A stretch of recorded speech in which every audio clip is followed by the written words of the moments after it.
um, strikes me the most with my population was this particular summer was really hot.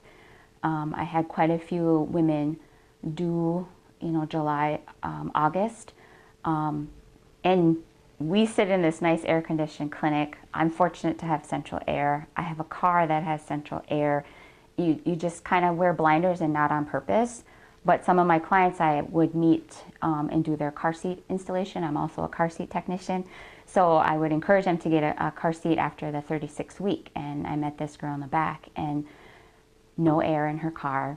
She had, it was the same thing. She was pretty transient. She had no place to stay. We literally had to brainstorm. And she was starting labor. So for me, it's like if these women don't have an appropriate shelter in these very, very hot summers, that is an increase of preterm labor, and it's dangerous. I know also around the powwow time, we have our own at a powwow about July 4th, and every other year it is like 100 degrees. So I always tell my pregnant women to stay hydrated. A lot of them will develop UTIs because of dehydration. And I've just found that over the years, women, once again, just kind of a lack of resources and lack of support. No mom, no grandma telling them like, it is super hot, you need to stay in, or go to this place and sit and relax and stay hydrated. So to me, it's like a dangerous factor for my clientele, the pregnant women. And then also, depending on how long in their pregnancy they are, they're so hot, they're dealing with stuff, are they eating, And then once again, do they have access to food? We were, giving out Oneida One-Stop cards because they didn't have, any food in their homes. So that was the one thing I thought about was the extreme heat. And then those particular families without stable housing, a decent vehicle, I was really scared for her. She's, put herself in a situation where preterm labor could have happened, complications maternally, and then obviously infant complications.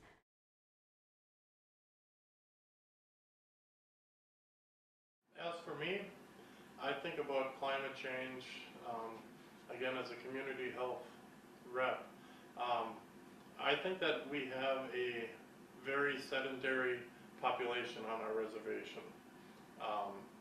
Now, whether that's tied into this, I think back, I played softball for over 30 years. Back in the day, we had 8, 12 teams in our little area right here playing. A lot of participation. People would come out and watch. It was a weekly event that brought people.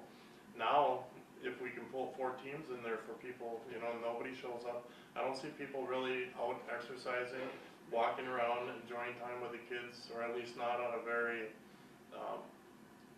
numerous quantity that I would say, oh wow, we're really doing something out there. So whether or not climate plays a part in it, I know there's some days up here when we get that humidity and the heat.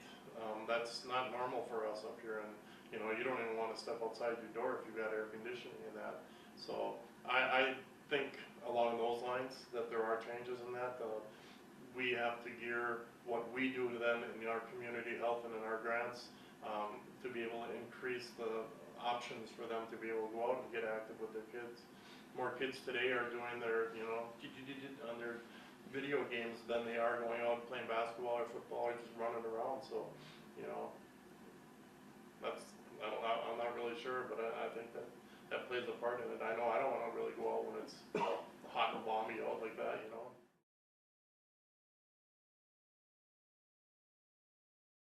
Early child care isn't much different than the school population. The number one chronic health issue for any of the children is asthma. So if we're going to have hotter days and longer summers, we're going to have more of those weather quality days that aren't so great. So we're going to have to keep the kids indoors, or we're going to have more adverse events with asthma attacks. So that's greater teaching for staff and teachers at that point. And again, if the weather's hotter in the summer, I have programming that runs 12 months out of the year. Head Start goes to about 9 months, but my early Head Start is a 12-month program. You just have to be aware of those hotter days. Can we hold a socialization outdoors? Oh no, the weather's too hot. And I've had staff that I've had to call ambulances on because they've had asthma attacks because it's the wrong pollen season or whatever. This fall, I had a lot of issues with the children who have seasonal allergies. It stayed long for so long, I mean hot for so long that, you know, the mold was still there, all the little spores were still in the air, and so kids were getting sicker sooner, they were having asthma attacks, the teachers were getting ill.